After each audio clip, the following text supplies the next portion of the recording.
நீங்கள் செய்த தவறுகளுக்காக நாங்கள் பழி சுமர்ந்தவர்கள் என்ற மாணிக்கம் தாகூர் பேச்சினுடைய அர்த்தம் என்ன, அப்படி அவர் என்ன பேசியிருந்தார் அப்படின்றதை பார்க்கலாம். நம்மை பொறுத்த மட்டும் நம்ம கேட்பதெல்லாம் மரியாதை. நம்ம கேட்பதெல்லாம் வேற ஒன்றும் இல்லை, சொத்து சுகம்லாம் கேட்கல, மரியாதை தான் கேட்குறோம். மரியாதை, அன்பு, நம்ம என்னத்தை கொடுக்க இருக்கோமோ அதே தான் கேட்குறோம்.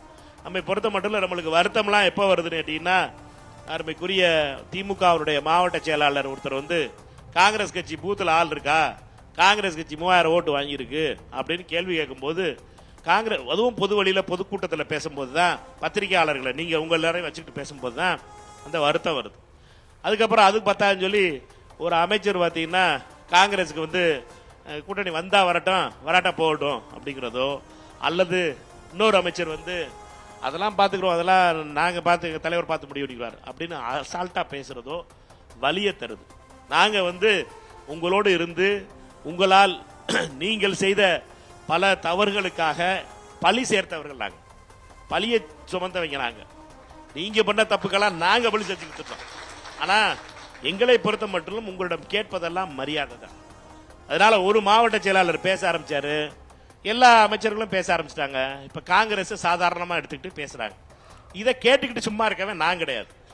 நம்ம கேட்டுக்கிட்டு சும்மா அதை பற்றி நான் கருத்து சொல்ல விரும்பல, அதெல்லாம் கிடையாது. கருத்தெல்லாம் சொல்லுவோம். எங்களுக்கு மரியாதை கொடுக்கலன்னா திருப்பி திருப்பி அடிப்போம், திருப்பி அதே வார்த்தையை பேசுவோம். அதனால மரியாதை காங்கிரஸ்காரனுக்கு கொடுத்தீங்கன்னா நாங்கள் மரியாதை கொடுப்போம், அவ்வளோதான். இல்லைன்னா எம்பின்னு சில பேர் போட்டுக்கிட்டு இருக்கேன், நீங்கள் எம்பி எங்களை வச்சு தானே ஜெயிச்சிக்கணும். நான் திருப்பி எம்பியை நிற்க போறதில்ல, நான் விருதுநகர்ல எம்பியை நிற்க போறதில்ல. எதுக்கு? என்னைய பொறுத்த மட்டும் என் கட்சி முக்கியம். காங்கிரஸ் கட்சியை பொறுத்த மட்டும் காங்கிரஸ் தன்மானம் தான் முக்கியம்.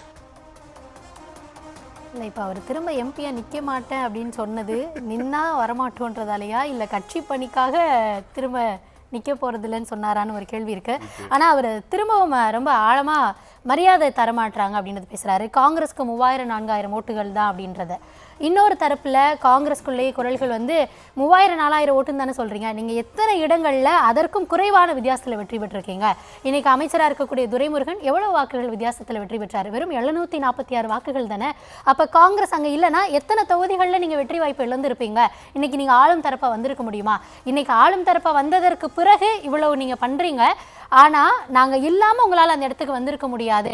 10 வருஷமா ஆட்சியில இல்லை, மீண்டும் ஒரு கட்சியை நீங்க வர்றீங்க. அப்ப 173ல் 133 தான் நீங்க வெற்றி பெறுறீங்க. அதுல காங்கிரசினுடைய வாக்குகள் ஒவ்வொரு தொகுதிகளில் இருந்திருக்கும். எங்களுடைய வாக்குகள் தான் உங்களுக்கான வெற்றி வாய்ப்பையே கொடுத்துச்சு. அப்படி இருக்கிறப்ப எங்களுக்கான மரியாதையை தரமாட்டீங்க.